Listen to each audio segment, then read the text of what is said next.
So hi guys welcome back to my YouTube channel Arihant lecturer. Guys आज की इस video में हम बात करेंगे क्लास 10th हिंदी का सबसे महत्वपूर्ण वायरल पेपर जो कि आपके 2024 बोर्ड में आने वाला है। ठीक है, और ये इतना ज़्यादा वायरल टॉपिक है, 110% पूरी गारंटी है कि अगर आप बोर्ड 2024 10th छात्र हो, ठीक है, तो आपको 20 से 25 मिनट निकाल कर इस वीडियो को पूरा का पूरा देख लेना है।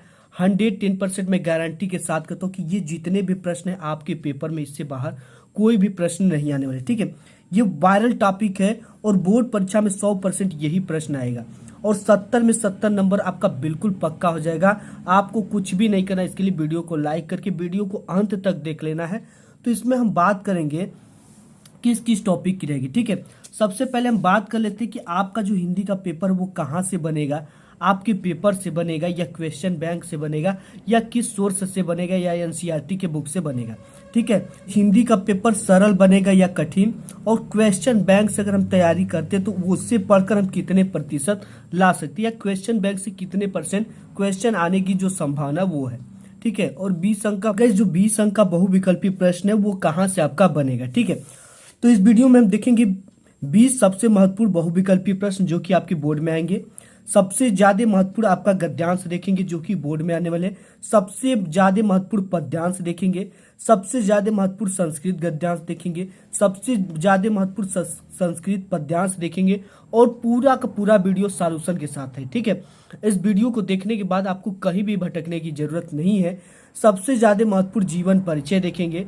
सबसे ज्यादा महत्वपूर्ण जीवन परिचय ये लेखक के देखेंगे। ठीक है, ये किसका रहेगा, ये लेखक का रहेगा और ये रहेगा आपका कवि का।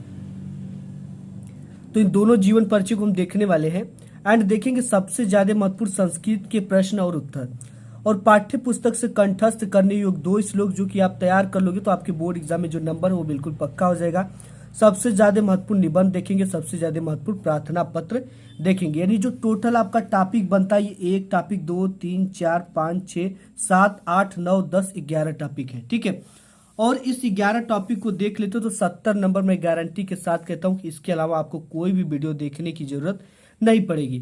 तो सबसे पहले हम सबसे महत्वपूर्ण गद्यांश को देखते हैं। ठीक है, इसमें है सबसे महत्वपूर्ण गद्यांश में कुसंग का ज्वर डैश डैश उठाती जाएगी, ये वाला गद्यांश। ठीक है, आप अपने बुक में या क्वेश्चन बैंक में या कहीं भी देख लेना, काफी इंपॉर्टेंट ये है आपका कुसंग का ज्वर उठाती जाएगी। और ये मैं 10 साल का एक्सपीरियंस, ये हर बार आता है बोर्ड एग्जाम में। ठीक है, तो सबसे पहले ये जो कुसंग का ज्वर है ये मित्रता नामक पाठ से लिया गया है और इसके जो लेखक है आचार्य रामचंद्र शुक्ल है। और इसके नीचे 3 क्वेश्चन देगा, संदर्भ लिखने के लिए, रेखांकित अंश की व्याख्या प्लस 1 प्रश्न करने के लिए देता है। तो इसका आपको आंसर कैसे लिखना है, सबसे पहले आपको खंड ब में आ जाता है। ठीक है, ये आप हाथ से देखिए तो आपको इस तरह से यहाँ पे खंड ब आता है। ठीक है, वर्णनात्मक प्रश्न जैसे कुसंग का ज्वर। अब इसके नीचे 3 क्वेश्चन दिए हैं तो इसको सबसे पहले आपको कैसे सॉल्व करना है। सबसे पहले ये हिंट्स दे देना है जो कि एग्जामिनर को समझ पाए कि आपने किस गद्यांश को हल किया है। कुसंग का ज्वर 1 से 2 अक्षर की शुरुआत अक्षर उठाती जाएगी। संदर्भ लिखना है, पहला नंबर 2 नंबर का है। प्रस्तुत गद्यांश हमारी पाठ्य पुस्तक हिंदी गद्य खंड में संकलित मित्रता नामक पाठ से लिया गया है और इसके जो लेखक वो आचार्य रामचंद्र शुक्ल। इसे ब्लैक से लिखना है, इसे ब्लैक से लिख देना है, इसके टाइटल को ब्लैक से लिखना है। 2 नंबर यहाँ से आपको मिल गए। एंड रेखांकित अंश की व्याख्या कहता है, जो कि रेखांकित अंश की व्याख्या मतलब ये जिसके नीचे रेखा खींचा गया इसकी केवल आपको व्याख्या करना है। तो रेखांकित अंश की व्याख्या ब नंबर डालकर डालेंगे और ये भी 2 नंबर का है। तो प्रस्तुत पंक्ति में लेखक बुरी संगति को भयानक रोग बताए हैं।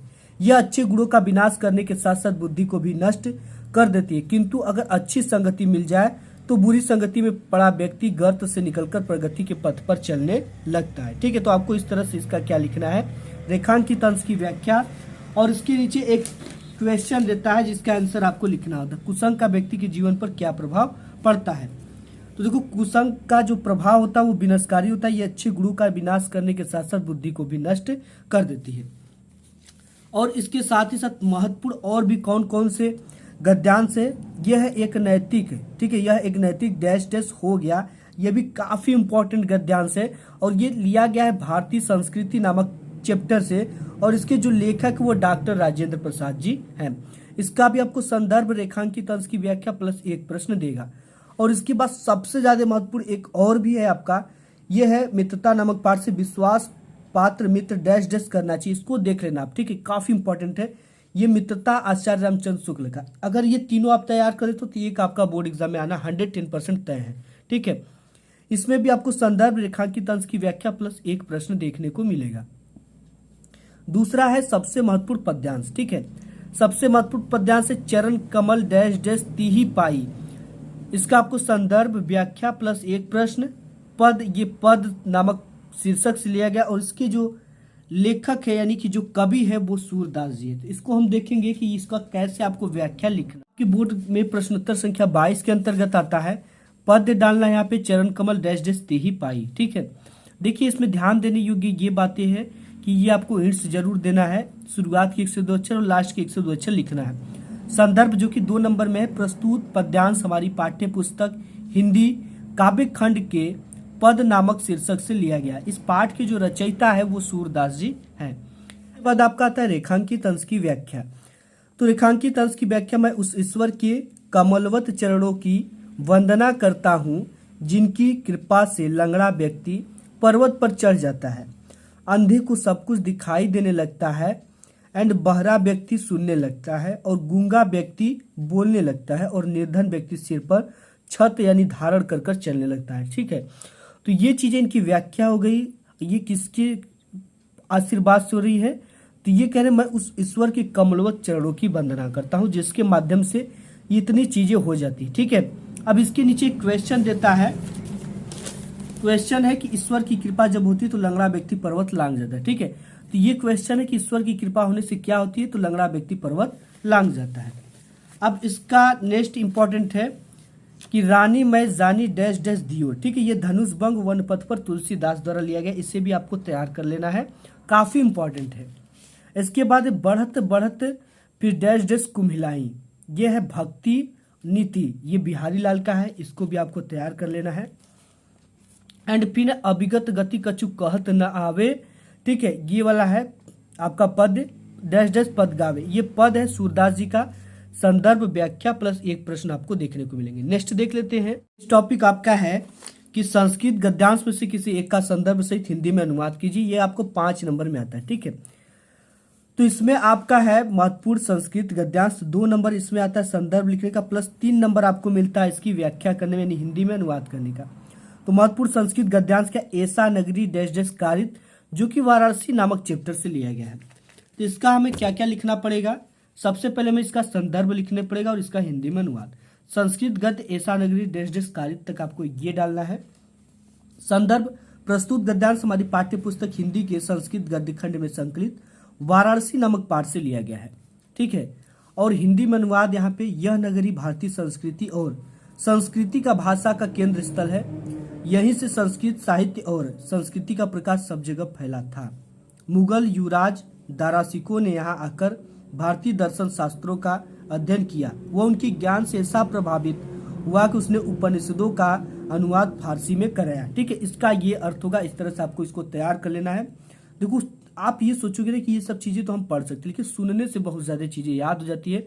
अगर आता है ना, तो आपके अगर ये चीजें सामने पड़ेंगी तो आप इसका इजीली ही अनुवाद लिख लोगे। ठीक है, तो इसलिए आप सुन लो 25 मिनट कम से कम।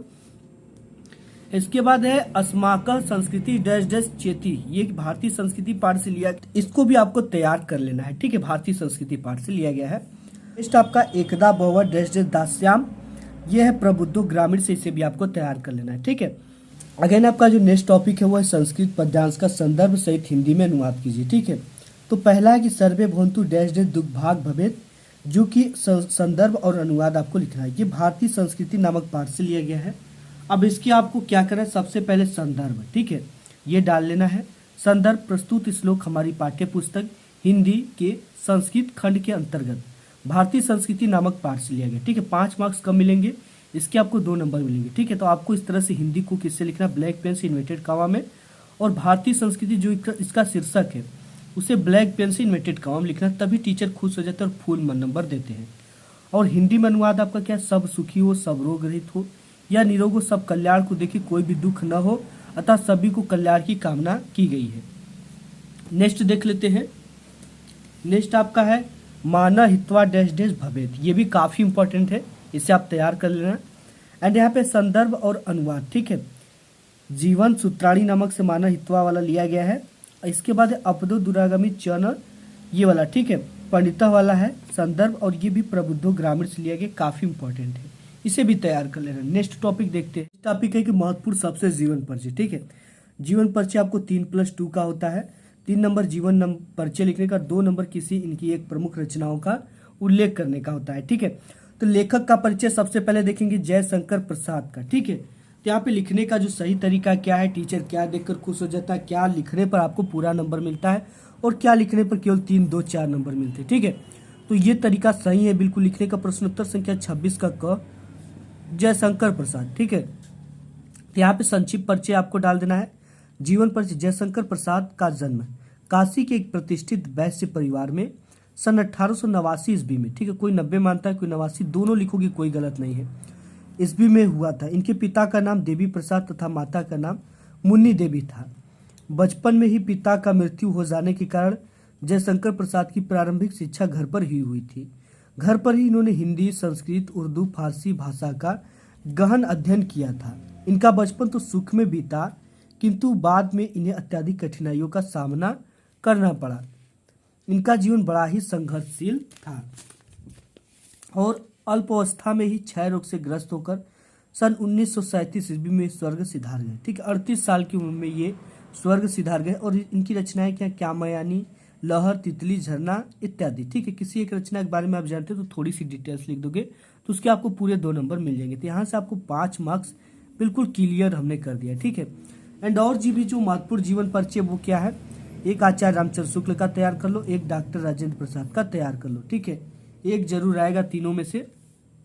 फिर है कवि परिचय, तो सबसे पहला है तुलसीदास जी, इनका हम देख लेते हैं, जिसमें कि आपको लिखने का सही तरीका क्या होता है, क्या लिखने पर पूरे नंबर मिलते हैं। तो इस तरह से ये देखो है आपका 26 का ख, गोस्वामी तुलसीदास, इनका संक्षिप्त परिचय इस तरह से बॉक्स साइड में बना कर लिखना है बोर्ड में, और इसी चीज को एग्जामिनर देखेगा, ठीक है। और हैंडराइटिंग खराब है तो एक एक पेन की दूरी इतना लिखो। और लिखने का सही तरीका क्या है, जन्म को का ब्लैक से लिख दो, जन्म स्थान को लिख दो, इनके माता पिता के नाम, इनकी कुछ प्रमुख रचनाओं को ब्लैक से लिखना है। जैसे यहाँ पे गोस्वामी तुलसीदास जी का जन्म संवत 1554 ईस्वी को बांदा जिले के राजापुर नामक गांव में हुआ था। इनके पिता का नाम आत्माराम दुबे तथा माता का नाम हुलसी था। तो इनका बचपन का नाम राम बोला था, क्योंकि जब पैदा हुए थे तो राम बोल दिए थे अपने मुंह से। ये सरयू पारिल ब्राह्मण थे। इनके माता पिता इन्हें बचपन में ही त्याग दिए थे। तब स्वामी नरहरि दास ने इनका पालन पोषण किया था, ठीक है। और इनका जो विवाह हुआ था वो रत्नावली से हुआ था। ये अपनी पत्नी के प्रेम में बहुत अनुरक्त रहते थे, यानी लिप्त रहते थे। पत्नी के डांट के कारण इनके मन में क्या वैराग्य उत्पन्न हो गया और ये काशी चले गए। इनका जीवन काशी, अयोध्या और चित्रकूट में अत्यधिक बीता। इनकी मृत्यु 1680 ईस्वी काशी के 80 घाट पर हुई थी। और इनकी कुछ प्रमुख रचनाएं रामचरितमानस, विनय पत्रिका, गीतावली, ये है, ठीक है। इनके बारे में थोड़ी सी डिटेल्स जानते हो कि ये क्या है, एक धार्मिक पुस्तक है, क्या है, उसके बारे में लिख दोगे। यहाँ से टोटल आपका 5 मार्क्स बिल्कुल क्लियर हो जाएगा, ठीक है। एंड और भी महत्वपूर्ण है कवि का परिचय, सूरदास है, महादेवी वर्मा, इन तीनों को तैयार कर लेना, एक आते हैं। इसके बाद किन्हीं 2 प्रश्नों का संस्कृत में उत्तर दीजिए। बीरा के पूज्य, तो बीरा केन पूज्य, तो बीरा बिरेड़ पूज्य, ठीक है। पदेन बिना किम दूरम याति, पदेन बिना पत्रम दूरम याति। चंद्रशेखर क आसित, चंद्रशेखर एक प्रसिद्ध क्रांतिकारी च देशभक्त चासित, ठीक है। और भारतीय संस्कृति कीदृशी अस्ति, भारतीय संस्कृति सदा गतिशील वर्तते। नेक्स्ट देखते हैं। नेक्स्ट आपका है कि पुरु राजा क आसित, तो पुरु राजा एक भारत वीर आसित, ठीक है। नेक्स्ट क्या, अलछेंद्र क आसित, तो अलछेंद्र यवन राज्य आसित, इसका उत्तर हो जाएगा। इसके बाद अपने पाठ्य पुस्तक से कंठस्थ कोई एक श्लोक लिखिए जो कि इस प्रश्न पत्र में ना आया हो, आपके पेपर में आता है। तो गाइस यहाँ पे आपको 2 श्लोक तैयार कर लेना है। सबसे पहले सर्वे भवन्तु सुखिनः सर्वे सन्तु निरामयी सर्वे भद्राणि पश्यन्तु मा कश्चित् दुःख भाग् भवेत्। अगर ये आ जाता है आपके पेपर में, ये वाला नहीं आएगा। आप दो दुरागमी च साचरो न च पंडित अमुक स्फुट वक्ता चयो जनाति स पंडित, दोनों में से एक को तैयार कर लो। एक आएगा तो एक नहीं आएगा, और एक को आपको लिखकर चले आना है। इसके बाद नेक्स्ट टॉपिक है महत्वपूर्ण निबंध, ठीक है। तो निबंध में क्या क्या निबंध है, पर्यावरण प्रदूषण पे हम देख लेते हैं निबंध। उत्तर संख्या 29 पर्यावरण प्रदूषण। आपको रूपरेखा डालना है। प्रस्तावना, प्रदूषण के प्रकार, पर्यावरण प्रदूषण के कारण, प्रदूषण को रोकने के उपाय, उपसार, ठीक है। सबसे पहले हम प्रस्तावना डालेंगे। विश्व में तेजी से बढ़ती जनसंख्या पर्यावरण प्रदूषण का कारण है। प्रदूषण का अर्थ स्वच्छ वातावरण में ही जीवन का विकास संभव है। अपने आसपास का वातावरण दूषित हो जाना ही पर्यावरण प्रदूषण कहलाता है। प्रदूषण के प्रकार, आज के वातावरण में विभिन्न निम्न प्रदूषण जो है विभिन्न रूपों में दिखाई पड़ता है। तो पहला क्या है आपका वायु प्रदूषण, जल प्रदूषण, ध्वनि प्रदूषण, रासायनिक प्रदूषण। ठीक है, तो वायु प्रदूषण क्या है? वायु प्रदूषण में विशेष प्रकार की गैसें अपने विशेष अनुपात में उपस्थित होती है। जीवधारी अपनी क्रिया में ऑक्सीजन व कार्बन डाइऑक्साइड का उपयोग करते हैं। मानव अपनी आवश्यकता के कारण वायु को प्रदूषित कर रहा है। इसके बाद है जल प्रदूषण। जल का हमारे जीवन में सबसे महत्वपूर्ण योगदान है। जल ही जीवन है, यानी वाटर इज लाइफ। जल में कुछ तत्व जैसे खनिज लवण, कार्बनिक अकार्बनिक गैसें आदि का अधिक मात्रा में हो जाने के कारण जल प्रदूषित हो जाता है। ठीक है, इसका आप अपने भी शब्दों में लिख देते हो। जल प्रदूषण की जैसे कि पोखरे में भैंस को नहलाना, कूड़ा कचरा फेंकना। ठीक है, तो ये भी जल प्रदूषण के ही कारण है। और इसके बाद है नेक्स्ट ध्वनि प्रदूषण, जो कि आज की सबसे खतरनाक प्रदूषण मानी जाती है। ध्वनि प्रदूषण आज की एक नई समस्या है। इसे वैज्ञानिक प्रगति ने पैदा किया है, जैसे मोटर कार, ट्रेन तथा कारखाने, मशीनें, लाउडस्पीकर आदि से ध्वनि प्रदूषण बढ़ जाता है। ठीक है, रासायनिक प्रदूषण है। आज की आधुनिक खेती से रासायनिक प्रदूषण तेजी से बढ़ रहा है। अत्यधिक जनसंख्या वृद्धि के कारण उपज में वृद्धि के लिए दवाइयों व कीटनाशकों का उपयोग किया जा रहा है, जिससे हमारा जो कृषि है यानी जो भूमि है उससे प्रदूषण हो रहा है। ठीक है, रेडियोधर्मी प्रदूषण भी लिख सकते हो। प्रदूषण के कारण क्या है? पर्यावरण प्रदूषण का सबसे बड़ा कारण विश्व में तेजी से जनसंख्या वृद्धि है, क्योंकि आजकल हम जो भी कर रहे हैं ना वो जनसंख्या के लिए कर रहे हैं। तो इतनी बड़ी जनसंख्या के लिए प्रोडक्ट का उत्पादन करेंगे तो पर्यावरण प्रदूषण होगा ही होगा। विश्व की जनसंख्या सुरसा की भांति विकराल रूप धारण की हुई है। दूसरा कारण विज्ञान है। ठीक है, मानव पर इसका बुरा प्रभाव पड़ रहा है। प्रदूषण रोकने के कुछ उपाय हम देते हैं कि बढ़ती हुई जनसंख्या पर रोकथाम तथा अधिक से अधिक वृक्षारोपण किया जाए। जल में कचरे व मृत शवों को न बहाया जाए तथा धुएं से बचने के लिए कल कारखानों को वहां बनाया जाए जहां जनसंख्या कम हो। उपसंहार क्या है? इसके लिए हम सबको मिलकर पर्यावरण को बचाना होगा। प्रदूषण की समस्या आज पूरे विश्व में है। इसके लिए शासन और सरकार को भी पूर्ण रूप से इस पर ध्यान देना चाहिए, पर्यावरण को बचाने के लिए उचित कार्य करना चाहिए। ठीक है, और नेक्स्ट है कि विज्ञान के चमत्कार पे भी आप तैयार कर लेना, आतंकवाद पे कर लेना। ठीक है, बेरोजगारी की समस्या पर कर लेना, किसी यात्रा का वर्णन आ जाता है, मेरा प्रिय कवि, किसी भी कवि का, तुलसीदास का भी लिख सकते हो या कोई भी कवि आपके प्रिय हो उन्हें लिख सकते हो। नेक्स्ट टॉपिक देख लेते हैं। ये है प्रार्थना पत्र, जो कि आपके बोर्ड एग्जाम में 4 मार्क्स का दे रहा है। ठीक है, तो इसको 4 मार्क्स कैसे पा सकते हो आप? देखो जैसे यहाँ पे 4 नंबर का है। ठीक है, 4 × 1 = 4। तो यहाँ पे 2 देगा, एक आकस्मिक अवकाश हेतु, एक शहर की सफाई हेतु। तो आपको जो भी आता है उसको आप लिख सकते हो। ठीक है, और ये 7 नंबर का आपका जीवन परिचय है और 2 नंबर के ये आ रहे हैं आपके संस्कृत में अनुवाद के। ठीक है, और 2 नंबर का श्लोक लिखोगे तो जीवन परिचय 5-5 नंबर के। तो यहाँ पे है शहर की सफाई, तो अपने शहर के मुख्य नगर अधिकारी को एक पत्र लिखिए। ठीक है, इसको भी आप लिख सकते हो, या छात्रवृत्ति के लिए अपने प्रधानाचार्य को एक पत्र लिख सकते हो, ये तैयार कर लेना। या आकस्मिक अवकाश से तो अपने प्रधानाचार्य को एक पत्र लिखे। ठीक है, तीनों बहुत इंपॉर्टेंट है। 2 ठो आएगा। ठीक है, इसमें से 2 आना तय है, एक आपको एक्स्ट्रा तैयार कर लेना है। तो ये हम आकस्मिक अवकाश पर प्रार्थना पत्र देखेंगे। सेवा में श्रीमान प्रधानाचार्य जी, ये कामा लगाना है यहाँ पे। जस्ट कामा लगाने के बाद श्रीमान प्रधानाचार्य जी, HV inter college, Prayagraj, Uttar Pradesh. विषय आपको ब्लैक पेन से, ठीक है, यहाँ पर भी लिख सकते हो, इसके नीचे जस्ट, या यहाँ से भी शुरुआत कर सकते हो। ठीक है, विषय आकस्मिक अवकाश हेतु पत्र, ये इसमें 4 चांद लगा देता है, इसको जरूर लिखना है। महोदय, सविनय निवेदन है कि आज मेरे घर पर एक अति आवश्यक कार्य हो जाने के कारण मैं दिनांक, ठीक है, जिस भी दिनांक को आप नहीं जा पाए हो कॉलेज, लिखना को कॉलेज आने में असमर्थ हूँ, अतः आपसे विनम्र निवेदन है कि एक दिन की आकस्मिक अवकाश प्रदान करने की कृपा करें। आपका आज्ञाकारी शिष्य। ठीक है, नाम नहीं लिखा जाता बोर्ड एग्जाम में, कक्षा लिख दो, धन्यवाद, दिनांक लिख दो। तो ये हो गया।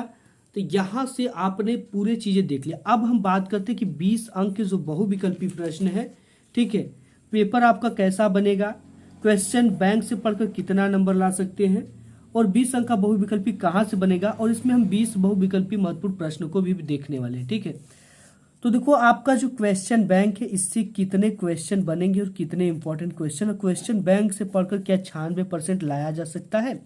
तो सबसे पहले देखेंगे कि हिंदी का पेपर कहाँ से बन रहा है, और 20 अंक का बहुविकल्पी कहाँ से आ रहा है। ठीक है, तो आपका जो 20 अंक का बहुविकल्पी प्रश्न आने वाला वो किससे आ रहा है, हिंदी गद्य की विकास का संक्षिप्त परिचय आपको पढ़ लेना है। ये शुक्ल तथा शुक्लोत्तर युग केवल पढ़ना है। ठीक है, इसी में से आएंगे, इससे बाहर नहीं आएंगे, और ना ही इससे ज्यादा आपको पढ़ना है। हिंदी पद्य की विकास का संक्षिप्त परिचय, रीतिकाल एवं आधुनिक काल से रिलेटेड क्वेश्चन पूछे जाएंगे। काव्य सौंदर्य के तत्व में रस, हास्य एवं करुण रस, परिभाषा, उदाहरण एवं पहचान। ठीक है, इन तीनों को आपको तैयार कर लेना। हालांकि परिभाषा नहीं आता है, उदाहरण एवं पहचान आपको तैयार कर लेना है। परिभाषा भी पूछ देता है कभी कभी। ठीक है, वो आपके बहुविकल्पी में पूछता है। अलंकार में आपको अर्था, उपमा, रूपक, उत्प्रेक्षा, लक्षण एवं उदाहरण आपको तैयार कर लेना है। छंद में सोरठा एवं रोला, लक्षण एवं उदाहरण, लक्षण पूछे जाएंगे। ठीक है, कि सोरठा छंद के प्रथम और दूसरे चरण में कितने कितने मात्राएं होती है।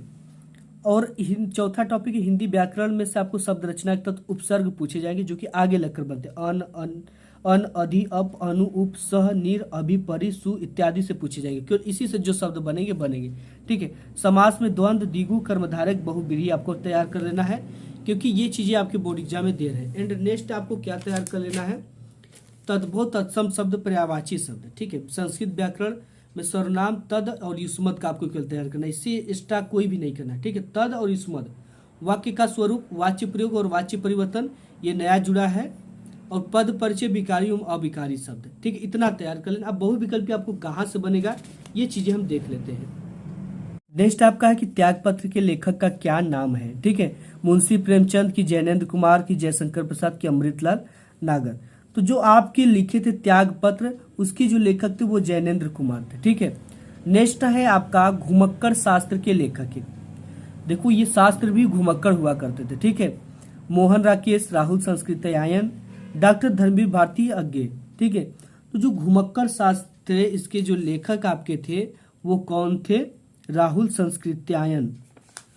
इसके बाद नेक्स्ट टॉपिक है, नेक्स्ट क्वेश्चन है, सॉरी, टूटा आम किसकी रचना है। ठीक है, ठूठा आम जो है वो काफी प्रसिद्ध है। ठूठा आम किसकी रचना है, भगवत शरण उपाध्याय, रामधारी सिंह दिनकर, हजारी प्रसाद द्विवेदी, महावीर प्रसाद द्विवेदी। ठीक है, तो देखो ये जो है ना भगवत शरण उपाध्याय का ठूठा आम है। एंड पानी में चंदा और चांद पर आदमी के लेखक कौन है भाई, जयप्रकाश भारती, धर्मवीर भारती, आचार्य रामचंद्र शुक्ल, प्रताप नारायण मिश्र। ठीक है, तो पानी में चंदा और चांद पर आदमी आप जानते हो कि ये जयप्रकाश भारती जी का काफी इंपॉर्टेंट क्वेश्चन ये है। ठीक है, रचना। एंड पांचवा है आपका हिंदी का प्रथम कहानी, कफन है कि ममता है कि इंदुमती है कि इनमें से कोई नहीं। ठीक है, तो ये है आपकी इंदुमती हिंदी का प्रथम कहानी। और हिंदी का प्रथम नाटक क्या, आपको कमेंट बॉक्स में कमेंट करके बताना है। नेक्स्ट है आपका कि अंजलि काव्य के रचयिता कौन है। ठीक है, ये किस अंजलि की बात हो रही है, ये कोई काव्य है उस अंजलि की बात हो रही है। ठीक है, वियोगी हरि, राम कुमार वर्मा, विष्णु प्रभाकर, रामनरेश त्रिपाठी। तो ये है आपके राम कुमार वर्मा जी। एंड नेक्स्ट है 7वां नंबर, हरी घास पर छड़भर। ठीक है, वो किसी पार्क और की बात नहीं हो रही है, ये एक रचना है। ठीक है, ये तो हरी घास पर छड़भर के लेखक कौन है, धर्मवीर भारती, जयशंकर प्रसाद अज्ञे, इनमें से कोई नहीं। ठीक है, तो ये है आपके अज्ञे जी हरी घास पर छड़भर लिखे थे। वीर गाथा काल के कवि कौन है, भूषण है कि केशव दास है कि चंद्र बरदाई है कि घनानंद है। देखो जो वीर गाथा काल के कवि है, कवि की बात की जा रही। ठीक है, वो आपके कौन थे, चंद्र बरदाई। ठीक है, इसी को एग्जाम में छात्र लिख देते चदरा और रजाई, तो इसको चंद्र बरदाई है ये। परशुराम की प्रतीक्षा के लेखक कौन है, अज्ञे हैं कि दिनकर है कि नगेंद्र है कि हजारी प्रसाद द्विवेदी। ठीक है, उसमें हजारों हजार प्रसाद यानी लगा दिया जाता था नाम के आगे, देख लो उस समय के नाम क्या थे। तो इसका होगा आपका दिनकर जी थे परशुराम की प्रतीक्षा के लेखक, दिनकर जी थे। ठीक है, कौन सा दिनकर, उनका पूरा नाम आप जानते हो तो जरूर कमेंट बॉक्स में कमेंट करके बताना। सूर्यकांत त्रिपाठी निराला नहीं है। ठीक है, जयशंकर प्रसाद नहीं है, कौन से हैं आपको कमेंट बॉक्स में कमेंट करके बताना है। दिनकर किसके पीछे लगा हुआ है। ठीक है, आंसू की रचना है कार है, हरिऔध है कि मैथिली शरण गुप्त है कि महादेवी वर्मा की जयशंकर प्रसाद है। तो ये है आपके आंसू की रचनाकार जो कि सुप्रसिद्ध है जयशंकर प्रसाद का। नेक्स्ट देख लेते हैं क्वेश्चन, नेक्स्ट है कि हास्य रस का स्थायी भाव क्या होता है। ठीक है, हास्य रस की बात कर रहा है, हमने बताया कि क्या क्या से आपके बोर्ड में क्वेश्चन पूछे जा रहे हैं। यह है हास्य का, हास्य स्थायी भाव है। अगर यही करुण होता तो उसका स्थायी भाव शोक होता। उपमा के कितने अंग होते, तो उपमा के 4 अंग होते हैं। रोला में कितने चरण होते हैं, तो रोला में आपके 4 चरण होते हैं। ठीक है, आकर्षक शब्द में किस उपसर्ग का प्रयोग किया गया? उपसर्ग हमने देखा ना आगे, उपसर्ग जो आगे लग रहे थे, तो आ आगे लगा हुआ है, तो इसमें आ वाला ये ऑप्शन नंबर आपका घ करेक्ट हो जाएगा। एंड 15 नंबर की शताब्दी में कौन सा समास है? ठीक है, शताब्दी मतलब 100 वर्षों का समय, संख्यावाचक है। इसमें देखा द्विगु समास होगा कि द्वंद्व की कर्मधारय की बहुब्रीहि। देखो ये सभी समास दिए हैं, ये होगा आपका द्विगु समास। 16 की रात का तत्सम होगा, तो रात का जो तत्सम होता है वो रात्रि होता है। एंड है तद स्त्रीलिंग शब्द का पंचमी विभक्ति बहुवचन रूप होगा, ताभ्य होगा कि ताभ्याम होगा कि तय होगी ताभ्य होगी, तो ये होगा आपका ताभ्य। ठीक है, अब बात कर लेते हैं कि आपके बोर्ड में क्वेश्चन पेपर कहाँ से बनने वाला है। हिंदी का पेपर कहाँ से बनेगा? ये पूर्णतः आपके NCERT से बनेगा। ठीक है, और बात कर लेते हैं हिंदी का पेपर सरल आएगा कि कठिन। देखो कहा नहीं जा सकता, क्योंकि जो पिछले साल का एक DD मॉडल पेपर था, ठीक है, 801 DD, ये इतना टफ बना दिया गया था कि क्वेश्चन बैंक से केवल इसमें 10 से 20% ही मिल रहे थे। तो देखो ये सबसे टफ पेपर था पिछले साल का। तो आप देखो क्वेश्चन बैंक पे कितना भरोसा किया जा सकता। क्वेश्चन बैंक पे अगर पेपर अच्छे बनते तो 96% बिल्कुल पूर्णतः क्वेश्चन बैंक से आते हैं। ठीक है, अगर बहुत ज़्यादा टफ बन जाता तो भी आपका 85% आता ही आता है क्वेश्चन बैंक से। तो क्वेश्चन बैंक से आप 85-86% ला सकते हो। ठीक है, तो हमने सब कुछ क्लियर कर दिया। तो आज की इस वीडियो में बस इतना। वीडियो पसंद आया तो लाइक जरूर करिएगा। मिलूंगा एक नेक्स्ट वीडियो, तब तक के लिए धन्यवाद।